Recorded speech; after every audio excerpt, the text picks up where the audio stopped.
Hello बच्चों, good morning. कैसे हो आप सब? Good morning. आज की क्लास स्टार्ट करते हैं। कल की क्लास में हम लोगों ने पढ़ा था रिफ्रैक्शन ऑफ लाइट के बारे में। रिफ्रैक्शन ऑफ लाइट क्या होता है, यानी प्रकाश का अपवर्तन क्या होता है, कैसे जब वो एक मीडियम से दूसरे मीडियम में एंटर करती है तो वो अपने रास्ते से थोड़ा सा डेविएट हो जाती है, किस किस कठिनाइयों से उसको गुजरना पड़ता है जब वो अपने घर को छोड़ करके किसी दूसरे के घर पर जाती है। ये सब कुछ हम लोगों ने देखा था।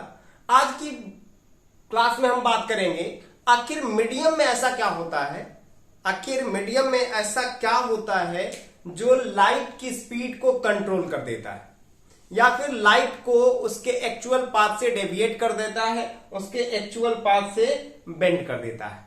कोई ना कोई ऐसी क्वांटिटी होगी, कोई ना कोई ऐसा अमाउंट होगा, कोई ना कोई एक ऐसी वैल्यू होगी जिसकी वजह से लाइट जो है क्या होती है, जब एक मीडियम से दूसरे मीडियम में किसी भी अनदर मीडियम में इंटर करती है तो क्या हो जाती है, अपने रास्ते से थोड़ा सा डेविएट हो जाती है। इसका कंफर्म है कि कोई ना कोई मीडियम से रिलेशन होगा। विदाउट मीडियम के रिलेशन से ये जब अपने एक माध्यम से दूसरे माध्यम में, एक मीडियम से दूसरे मीडियम में इंटर करती तो ऐसा कभी इसके साथ बुरा बर्ताव होता ही नहीं। एक मीडियम से दूसरे मीडियम में इंटर करने के बाद ये अपने एक्चुअल पाथ पर ही, जिस ओरिजिनल पाथ से वो जा रही थी, उसी पाथ से वो आगे बढ़ती जाती। बट ऐसा होता नहीं है, जैसा कि हम लोगों ने कल बात किया था। तो इसके लिए जो रिस्पॉन्सिबल होता है, हम लोगों ने स्नेल्स लॉ कल पढ़ा था।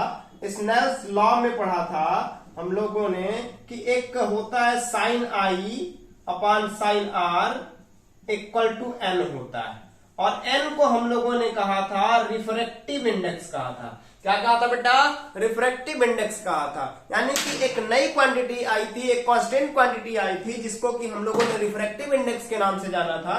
तो सेम आज उसी की बात हम लोग करने फिर से इकट्ठा हुए हैं। आज हम फिर से लाइव आए हुए हैं, फिर से आज हम वीडियो बना रहे हैं आपको उसी टॉपिक से, रिलेशन के बारे में कि आखिर ये जो एन आता था ये होता क्या है, ये रिफ्रैक्टिव इंडेक्स होता क्या है, इसकी बात हम लोग आज करेंगे।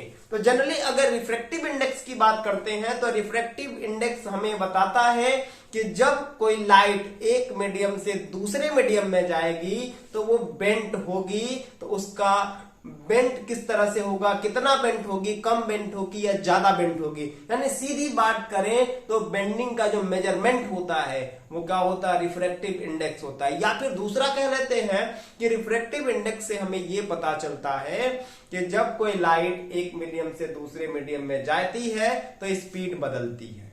तो उन्हीं दोनों मीडियम में लाइट की स्पीड का कंपैरिजन जो करते हैं, जो कंपेयर करते हैं, वो हमें क्या बताता है, रिफ्रैक्टिव इंडेक्स के बारे में बताता है। यानी हमें ये इससे रिफ्रैक्टिव इंडेक्स से ये पता चल जाता है कि एक मीडियम में लाइट की स्पीड किसी दूसरे मीडियम में लाइट की स्पीड से कितने टाइम्स बड़ी होगी या फिर छोटी होगी, ज्यादा होगा या कम होगा। बात क्लियर है ना? यानी कि हम कंपेयर करते हैं रिफ्रैक्टिव इंडेक्स में दो मीडियम में लाइट की स्पीड को, लाइट की वेलोसिटी का कंपैरिजन जो करते हैं, वो जो वैल्यू आती है उसी को हम क्या कहते हैं, रिफ्रैक्टिव इंडेक्स कहते हैं। तो हमने क्या लिखा है कि the refractive index is defined as the measure of the bending of light when passing from one medium to another medium. यानी रिफ्रैक्टिव इंडेक्स जो होता है, मेजरमेंट होता है किसकी, बेंडिंग ऑफ लाइट की, कि जब वह एक मीडियम से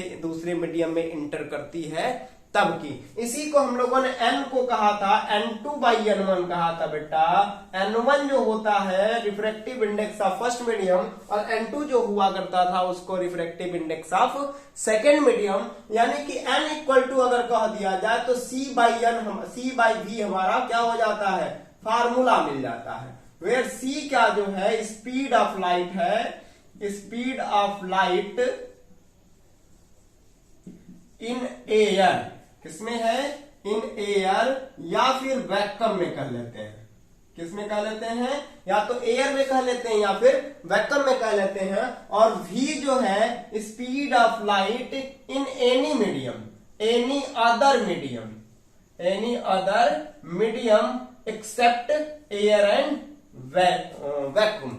accept air and vacuum. Air और वैक्यूम के अलावा किसी दूसरे मीडियम में जो लाइट की स्पीड होती है उन दोनों का कंपेयर करते हैं तो हमें क्या मिलता है, रिफ्रैक्टिव इंडेक्स मिलता है। यानी हम लोगों ने क्या कहा कि रिफ्रैक्टिव इंडेक्स से हमें यह पता चलता है कि लाइट जिन दो मीडियम में, जिसमें से पहले मीडियम में से दूसरे मीडियम में जा रही है, उन दोनों मीडियम में जो लाइट की स्पीड होगी उनका जो हम रेशियो निकालते हैं, उनका जो हम कंपैरिजन करते हैं, वो जो वैल्यू आती है कंपैरिजन करने के बाद, कंपेयर करने के बाद, वो वैल्यू ही क्या कहलाती है, रिफ्रैक्टिव इंडेक्स कहलाती है। जिसका फार्मूला हम लोगों ने कहा कि n equal to c by v होगा।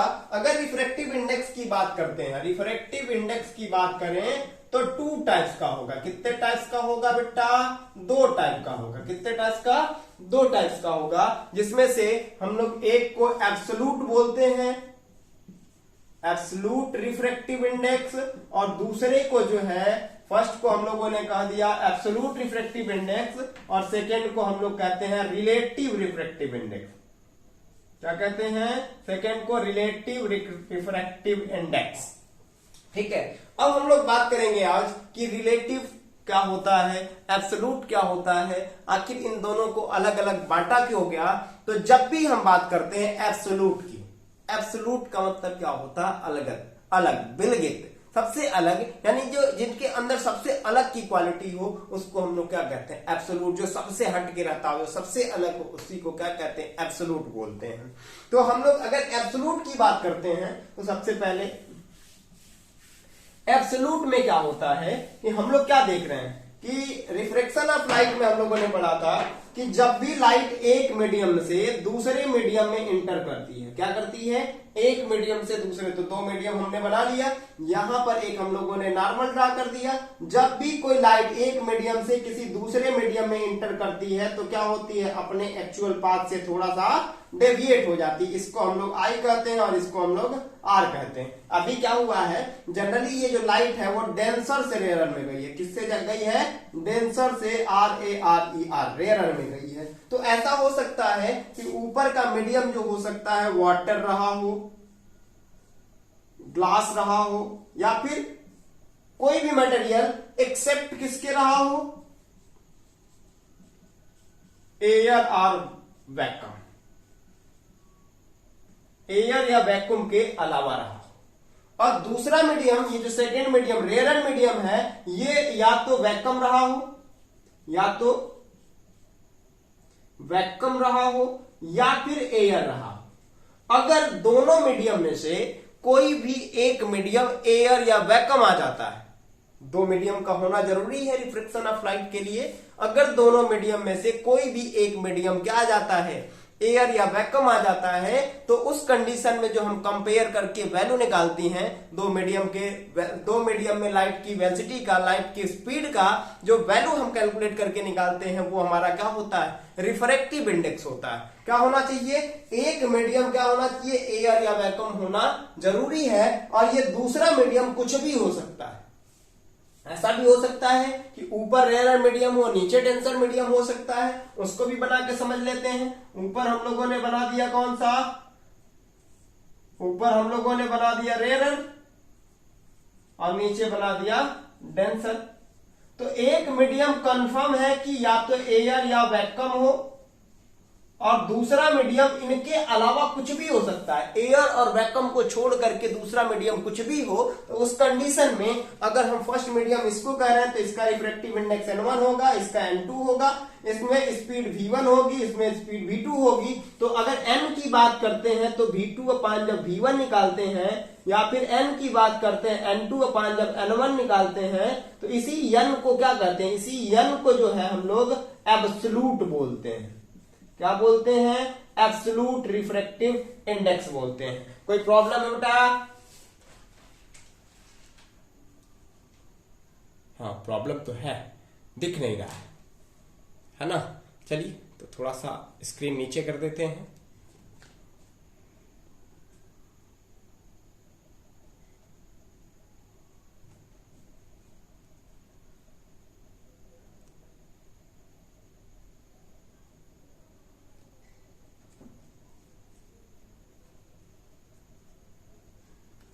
ठीक है, दिख नहीं रहा था आप लोगों को? ना फिगर देख रहा था ना स्टेटमेंट जो भी लिख रहे थे हमने दिख रहा था। इसमें क्या है, फर्स्ट मीडियम का हमने रिफ्रैक्टिव इंडेक्स N1 कह दिया, स्पीड हमने V1 कह दिया, सेकेंड का रिफ्रैक्टिव इंडेक्स हमने N2 कह दिया और फर्स्ट का वेलोसिटी उसमें हमने कह दिया V2। तो इस कंडीशन में जो N होगा वो N2/N1 होगा या फिर V1/V2 होगा। क्या होगा, इधर देखिए बेटा गलत लिखे हैं, V1/V2 होगा। क्या होगा, V1/V2 होगा, ना कि V2/V1 होगा। क्लियर है ना, V1/V2 होगा ना कि V1/V2 होगा। तो ये आप ध्यान रखिएगा कि हमेशा क्या V2 का दो का 2 के साथ शादी कराएंगे, 1 का 1 के साथ शादी कराएंगे, यानी N2 का V2 के साथ शादी कराएंगे, N1 का V1 के। अगर इस तरह का कॉम्बिनेशन हमको दिख रहा है मतलब हमारा आंसर सही है, हमने जो लिखा वो सही है, अदरवाइज गलत है। यानी कि N2/N1 होता है और V1/V2 ठीक उल्टा हो जाता है यहाँ पर। तो हम इसको क्या बोलते हैं, ये क्या था, ये जो V1 था, ये जो V2 था, ये V2 किसमें था, एयर में था। किसमें था बेटा, एयर में या वैक्यूम में था। और ये ग्लास में था या वाटर में था, किसी अदर मीडियम में एक्सेप्ट एयर या वैक्यूम था। तो इस कंडीशन में जो N की वैल्यू आया है, इसी को क्या बोलते हैं, एब्सोल्यूट रिफ्रैक्टिव इंडेक्स बोलते हैं। क्या बोलते हैं, एब्सोल्यूट रिफ्रैक्टिव इंडेक्स बोलते हैं। क्लियर है। डेफिनेशन हमने क्या लिखा है, it is defined as the ratio of velocity of light. It is defined as the ratio of velocity of light और speed of light in vacuum और air to the velocity of light in other medium. अभी हमने पहले ही बताया कि किसी medium में दो मीडियम लेते हैं, एक एयर या वैक्यूम होना चाहिए, दूसरा कोई भी मीडियम हो। इन दोनों मीडियम में लाइट के स्पीड को अगर कंपेयर कर देते हैं, लाइट की स्पीड का रेशियो निकाल देते हैं, तो जो हमें कांस्टेंट वैल्यू आती है वही क्या होता है, रिफ्रैक्टिव इंडेक्स होता है। बात क्लियर है बेटा। फिर आगे बात समझते हैं। थोड़ी सी प्रॉब्लम होती है समझने में, लेकिन अगर हम लोग कॉन्सेंट्रेट होकर के पढ़ेंगे, ध्यान दे करके सुनेंगे, तो आसानी से कुछ भी हम लोग तैयार कर सकते हैं। थोड़ा सा केवल हम लोगों को क्या करना है, ध्यान देना है। ध्यान दे देंगे, पढ़ लेंगे, नहीं ध्यान देंगे, गोलगप्पे की दुकान लगा लेंगे कहीं पर। गोलगप्पे की दुकान पे भी साहब क्या होता है, राजा से राजा, बड़े से बड़ा इंसान आगे आकर के ऐसे हाथ फैलाता है और हम लोग क्या करते हैं, उसके कटोरे में, उसके दोने में पत्थर। हम लोग नहीं, जो गोलगप्पे की दुकान लगाते हैं वो लोग करते हैं, सब लोग नहीं करते। तो चलिए बात करते हैं एब्सोल्यूट की। हम लोगों ने बात की कि एक मीडियम में, दो मीडियम में से किसी एक मीडियम में एयर या वैक्यूम होगा, दूसरा मीडियम कुछ भी हो, हमसे कोई प्रॉब्लम नहीं है। उनकी वेलोसिटीज का जब हम रेशियो निकालते हैं, कंपेयर करते हैं, तो जो कांस्टेंट वैल्यू आती है, जो फिक्स वैल्यू आती है, उसी को हम क्या कहते हैं, रिफ्रैक्टिव इंडेक्स के नाम से जानते हैं। बात क्लियर है बेटा। चलिए फिर बात करते हैं, दो टाइप की हम लोगों ने लिखा है। क्या क्या लिखा है, एक में हम लोगों ने लिखा है एब्सोल्यूट और दूसरे में क्या कहा हम लोगों ने, रिलेटिव कहा है। क्या कहा है, रिलेटिव रिफ्रैक्टिव इंडेक्स हम लोगों ने कहा है ना। रिलेटिव में क्या होगा, कोई दिक्कत नहीं है। It is also defined as the velocity of light in one medium,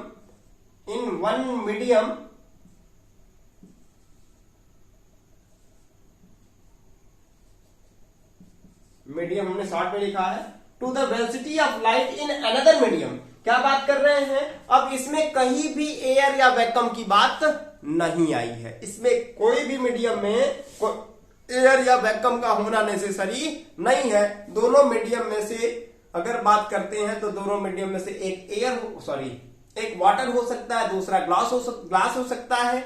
एक वाटर हो सकता है, दूसरा ग्लिसरीन हो सकता है। एक वाटर हो सकता है, दूसरा ग्लास हो सकता है। इसी तरह से ग्लिसरीन हो सकता है, बहुत सारे मटेरियल, दूसरे मटेरियल हो सकते हैं, ट्रांसपेरेंट मटेरियल हो सकते हैं। तभी जाकर के लाइट एक मीडियम से जब दूसरे मीडियम में इंटर करेगी तो रिफ्रैक्शन की प्रोसेस होगी। अदरवाइज जब एक मीडियम से दूसरे मीडियम में इंटर ही नहीं करेगी तो रिफ्रैक्शन की प्रोसेस नहीं होगी।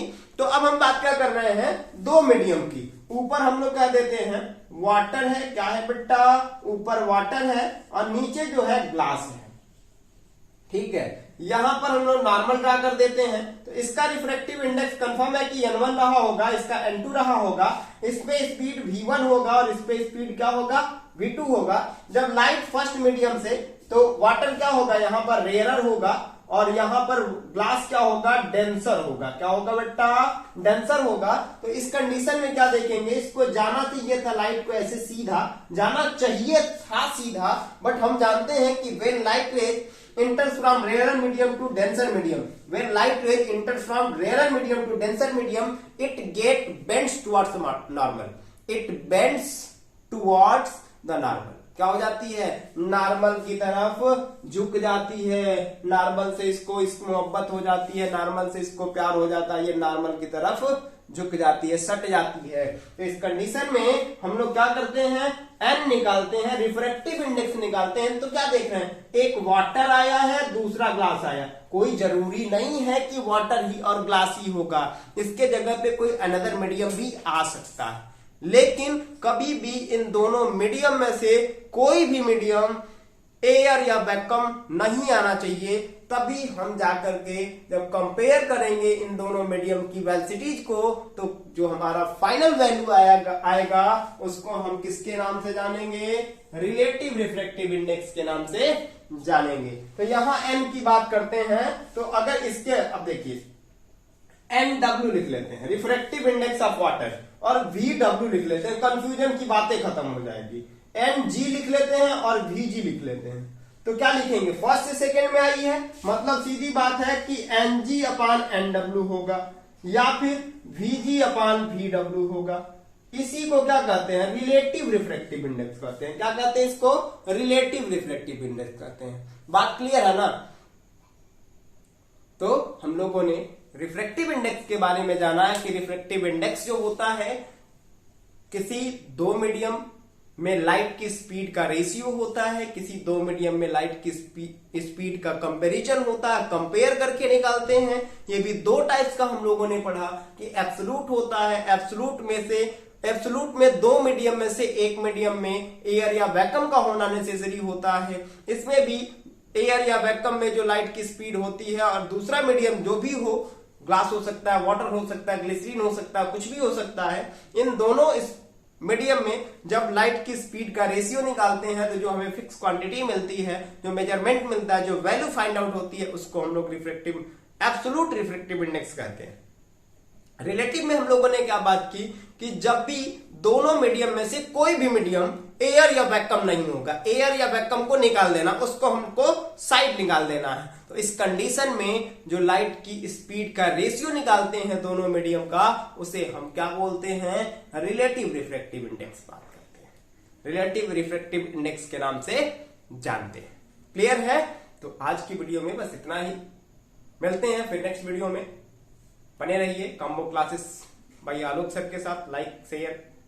लाइक करिए, शेयर करिए, और हमारे चैनल पर अगर नए हैं तो सब्सक्राइब करना मत भूलिए। धन्यवाद।